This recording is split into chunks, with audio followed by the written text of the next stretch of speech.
যাই, আল্লাহ রাব্বুল আলামিন পবিত্র কোরআনুল কারীমের মধ্যে একটি অনবদ্য সূরা নাযিল করেছেন। এখান থেকে আলোচনাটা শুরু করতে যাচ্ছি। সূরাটার নাম হচ্ছে সূরাতুল আসর। কি সূরা?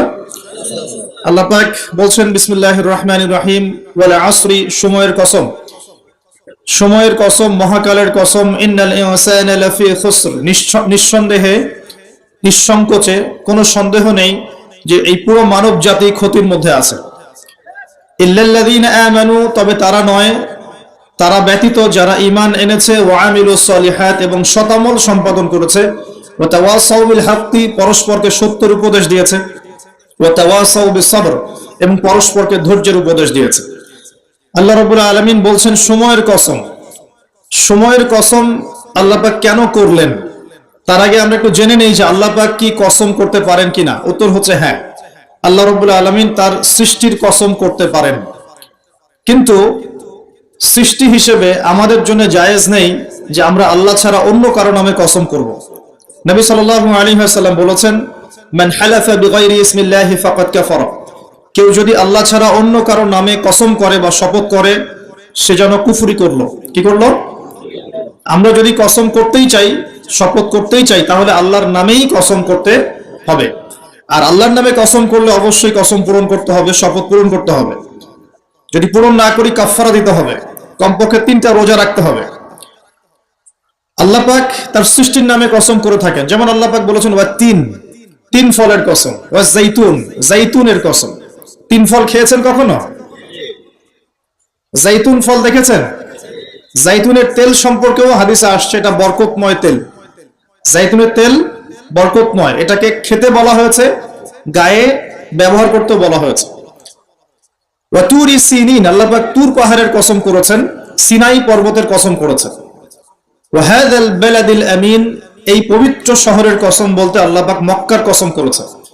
এরকম প্রচুর কসম আল্লাহ পাক কোরআনে করেছেন। স্পেশালি আম্মা পারা যেটা আমরা বলি, 30তম পারা, এই পারায় প্রচুর শপথ আপনি দেখতে পারবেন। ওয়া দুহা, দ্বীপ্রহরের কসম, ওয়াল লাইল, রাতের কসম। ঠিক আছে? কোন কোন ক্ষেত্রে আল্লাহ পাক এই মহাবিশ্বের কসমও করছেন তারকার অবস্থান স্থলের। আল্লাহ পাক বলছেন ফালা উকসিমু বিমাওয়াকিন নুজুম ওয়া ইন্নাহু লাকাসামুল লাউ তা'লামুনা আযীম। সূরা ওয়াকিয়ার শেষের দিকে আল্লাহ পাক নক্ষত্রগুলোর অবস্থান স্থলের কসম করেছেন। কোন কোন ক্ষেত্রে আল্লাহ পাক নিজেরও কসম করেছেন, ফালা ওয়া রাব্বিক, কখনো নয় তোমার রবের শপথ করে বলছি, তোমার রবের শপথ করে বলছি, মানে আল্লাহ পাক নিজেই নিজের কসম করছেন যে ফালা ওয়া রাব্বিকা, কখনো নয় তোমার রবের কসম করে বলছি, তারা মুমিন হতে পারবে না যতক্ষণ পর্যন্ত তোমাকে হে নবী মুহাম্মদ সাল্লাল্লাহু আলাইহি ওয়াসাল্লাম তাদের মধ্যে অমীমাংসিত বিষয়ে তোমাকে ফয়সালাকারী রূপে গ্রহণ না করছে। এখানে আল্লাহ পাক নিজের কসম করছেন। আল্লাহ রাব্বুল আলামিন আল কোরআনে বহু কসম করেছেন, আর এটা প্রত্যেক বুদ্ধিমান শ্রোতাই বুঝে ফেলবেন। আল্লাহ পাক যখন যে বিষয়ের কসম করেন, নিঃসন্দেহে সেটা সবচেয়ে গুরুত্বপূর্ণ বিষয় হবে, তাই নয় কি? আল্লাহ পাক এখানে সময়ের কসম করছেন, মানে সময়টা আমাদের জীবনে খুবই ইম্পর্টেন্ট একটা জিনিস। সত্যি কথা বলতে আমাদের লাইফের সবচেয়ে ইম্পর্টেন্ট জিনিস হচ্ছে কি? টাইম বা সময়। আমরা যখন মায়ের গর্ভে ছিলাম এবং আমাদের বয়স ছিল 4 মাস 10 দিন, তখন আল্লাহর পক্ষ থেকে একজন ফেরেশতা এসেছিলেন, এসে মায়ের গর্ভে রূহটাকে ফুঁকে দিয়েছেন এবং 4টা বিষয় লিখে দিয়েছেন। 1 নাম্বার, এই গর্ভের সন্তানের হায়াত কতটুকু হবে। 2 নাম্বার, তার রিজিক কি কি হবে। 3 নাম্বার, সে সৌভাগ্যবান হবে না দুর্ভাগ্যবান হবে। 4 নাম্বার, সে দুনিয়াতে কি কি আমল করবে। এই 4টা বিষয় লিখে দেওয়া হয়েছে। এর মধ্যে সবচেয়ে ইম্পর্টেন্ট বিষয় হচ্ছে হায়াত, সময়, সে কতদিন বাঁচবে। হায়াতের মধ্যে বরকত হয়, কিন্তু আল্লাহ পাকের নির্ধারিত হায়াত কিন্তু বাড়েও না কমেও না। আল্লাহ পাক যে সময় নির্ধারণ করেছেন, এই সময়টুকুই আমাদের দুনিয়ার হায়াত। আল্লাহ পাক নির্ধারণ করে বলেছেন লিয়াবলুয়াকুম আইয়ুকুম আহসানু আমালা, এই হায়াত মওত সৃষ্টি করার বিষয়টা হচ্ছে আল্লাহ পাক দেখতে চান দুনিয়াতে তোমাদের মধ্যে কাজে কে শ্রেষ্ঠ, কাজে কে উত্তম, আহসান কে, কাজে সেরা কে। আল্লাহ পাক দেখতে চান না আমলের মধ্যে এভারেজ কে, গতানুগতিক কে। আল্লাহ পাক দেখতে চান আমলের শ্রেষ্ঠ কে। কাবীর মানে বড়, আকবার মানে সবচেয়ে বড়, সগীর মানে ছোট, আসগর মানে আরো অনেক ছোট, হাসান মানে হচ্ছে ভালো, উত্তম, আহসান মানে সবচেয়ে ভালো, বেস্ট ওয়ান। আল্লাহ পাক দেখতে চান লিয়াবলুয়াকুম আইয়ুকুম আহসানু আমালা, তোমাদের মধ্যে দুনিয়াতে আমলে আহসান কে, আল্লাহ পাক এভারেজ মুসলিম দেখতে চান না, এক্সেপশনাল মুসলিম দেখতে চান। আমি কি বোঝাতে পারছি? এই জন্য আল্লাহ পাক হায়াত ও মৌত সৃষ্টি করেছেন এবং দুনিয়ার জীবনটা আমাদেরকে উপহার দিয়েছেন। আরেকটা উদ্দেশ্য হচ্ছে আল্লাহ পাক দেখতে চান এই কারাগারের জীবনে আমলের শ্রেষ্ঠকে এবং কে আল্লাহ পাকের বিধানগুলো মেনে চলে, এবং কারা কারা আল্লাহ পাকের জমিনের মধ্যে তার খেলাফতের দায়িত্ব পালন করে। আমরা কিন্তু আল্লাহর খলিফা।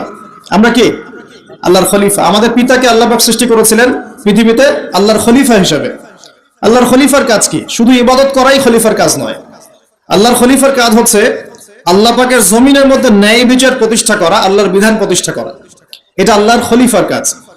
যদি পৃথিবীতে আমরা আল্লাহ পাকের বিধান প্রতিষ্ঠা না করে শয়তানের বিধান প্রতিষ্ঠা করি, তাহলে আমরা আল্লাহর খলিফা থাকবো না, শয়তানের খলিফা হয়ে যাব। আমি কি বুঝাতে পারছি? আল্লাহ পাক দুনিয়ার এই কারাগারের জীবনটাতে আমাদেরকে নির্ধারিত সময় দিয়েছেন, ওয়ালা আসরির সময়ের কসম। আরেকটা অর্থ এখান থেকে নেওয়া যায়, সেটা হলো আল্লাহ পাক সময়ের কসম করে আমাদেরকে মূলত অতীতকালের দিকে তাকাতে বলছেন। কোন দিকে? অতীতের দিকে। কোরআন খুললে আপনি দেখবেন, আমার সামনে যে কিতাব আছে আল্লাহ পাকের কিতাব আল কোরআনুল কারীম, এই কোরআনুল কারীমকে আপনি তিনটা ভাগে ভাগ করতে পারবেন। একটা অংশে গিয়ে দেখবেন এখানে আছে হুকুম আহকাম, কি করা যাবে কি করা যাবে না, কি করতে হবে কি করতে হবে না। দ্বিতীয় অংশে গিয়ে আপনি পাবেন আল্লাহ রাব্বুল আলামিনের তাওহীদ, তাওহীদ, রিসালাত, আখিরাত, এই বিষয়টা পাবেন। আল্লাহ এক, মুহাম্মদ সাল্লাল্লাহু আলাইহি ওয়াসাল্লাম শেষ নবী, এবং আখিরাত এর পরের জীবন, এর ধাপগুলো, হিসাব নিকাশ, জান্নাত জাহান্নাম, এগুলো পাবেন। আরেকটা অংশে গিয়ে আপনি পাবেন ইতিহাস। কি পাবেন? ইতিহাস, পূর্ববর্তী নবীগণের ইতিকথা পাবেন। একদম আদম আলাইহিস সালাম থেকে শুরু করে শেষ নবী মুহাম্মদ সাল্লাল্লাহু আলাইহি ওয়াসাল্লাম পর্যন্ত পুরো হিস্ট্রি আপনি কোরআনে পাবেন ইনশাআল্লাহ। আল্লাহ পাক ওয়ালা আসরি বলে আমাদেরকে একটু পিছনের দিকে তাকাতে বলছেন, একটা জিনিস লক্ষ্য করতে বলছেন। সেই জিনিসটা কি? সেই জিনিসটা হচ্ছে আল্লাহ পাক লক্ষ্য করতে বলছেন যে আদম আলাইহিস সালাম থেকে শুরু করে শেষ নবী পর্যন্ত, বলেন মুহাম্মদ রাসূলুল্লাহ সাল্লাল্লাহু আলাইহি ওয়াসাল্লাম পর্যন্ত আল্লাহ পাকের একটা কমন সুন্নত দেখা যাচ্ছে। কমন সুন্নত, সাধারণ সুন্নত। কি সুন্নত? প্রত্যেক যুগে যুগেই যারা আল্লাহ পাকের বিধান মেনেছে, তার নবীর আনুগত্য করেছে, আল্লাহ পাক সেই মুমিন মুসলিম বান্দাদেরকে দুনিয়াতেও নাজাত দিয়েছেন, পরকালেও জান্নাত দিয়েছেন। ঠিক আছে কথা? আচ্ছা, আরেকটা সুন্নত হচ্ছে প্রত্যেক যুগে যুগে আদম থেকে নিয়ে শুরু করে মুহাম্মদ সাল্লাল্লাহু আলাইহি ওয়াসাল্লাম পর্যন্ত প্রত্যেক যুগে যুগেই যে বা যারাই আল্লাহর কথা শোনে নাই, আল্লাহর বিধান মানে নাই, তার নবীর আনুগত্য করে নাই, আল্লাহ পাক দুনিয়াতেও ধ্বংস করেছেন, আখিরাতেও ধ্বংস করেছেন। এই সুন্নতটা ইতিহাসে একদম কমন। আমি এক্সাম্পল দিয়ে বোঝাচ্ছি। নূহ আলাইহিস সালামের যুগে চলে যান, একটু খেয়াল করে দেখেন, 950 বছর দাওয়াত দেওয়ার পরে মাত্র 40টা বা 80টা পরিবার ইসলাম কবুল করেছে। আল্লাহ পাক এই সারা দুনিয়ায় সেই 80টা পরিবারকেই বাঁচিয়ে রাখলেন, নিষ্কৃতি দিলেন, উদ্ধার করলেন, বাকি সবাইকে ডুবিয়ে মেরে দিলেন। আল্লাহর সুন্নত। আল্লাহ পাকের কিছুই পরোয়া নাই। পরোয়া আছে? আচ্ছা, তারও একটু আগে যান, আদম আলাইহিস সালামের দুই ছেলে হাবিল এবং কাবিল, মনে আছে? কাবিলের কুরবানি কবুল হয় না, হাবিলেরটা কবুল হয়। তো এখানে হিংসা, এখানে কি হিংসা, পরশ্রী কাতরতা। তারটা কেন কবুল হয়, আমারটা কেন হয় না? এই হিংসার বশবর্তী হয়ে এক পর্যায়ে কাবিল হাবিলকে হত্যাই করে ফেললো, এবং সেই হত্যাকাণ্ডের সাক্ষী ছিল একটা পাখি, তার নাম কি? কাক। কাক, হ্যাঁ, কাক সাক্ষী যে আদম আলাইহিস সালাম এর দুই সন্তান, এক সন্তানকে হত্যা করার পর আরেক সন্তান মাথায় হাত দিয়ে বসে আছে, কিভাবে তার ভাইকে দাফন করবে এই জ্ঞান তার কাছে নাই। আল্লাহ পাক কাককে পাঠালেন, সে মাটি খুঁড়ে দেখালো কিভাবে দাফন করতে হয়। তার মানে শিক্ষা আমাদের চারপাশে আছে। শিক্ষা গ্রহণ করার জন্য সবসময় টেক্সট বুকের প্রয়োজন হয় না। শিক্ষা গ্রহণ করার জন্য সবসময় টেক্সট বুকের প্রয়োজন হয় না, এই ডারউইনের মতবাদের প্রয়োজন হয় না। শিক্ষা গ্রহণ করার জন্য একটু দূরদর্শিতাই যথেষ্ট। বহু মানুষ এই পৃথিবীতে বেঁচে আছেন যাদের অক্ষর জ্ঞান নাই, লিটারাল জ্ঞান নাই, কিন্তু তারা অনেক বেশি অভিজ্ঞতা সম্পন্ন আছেন না?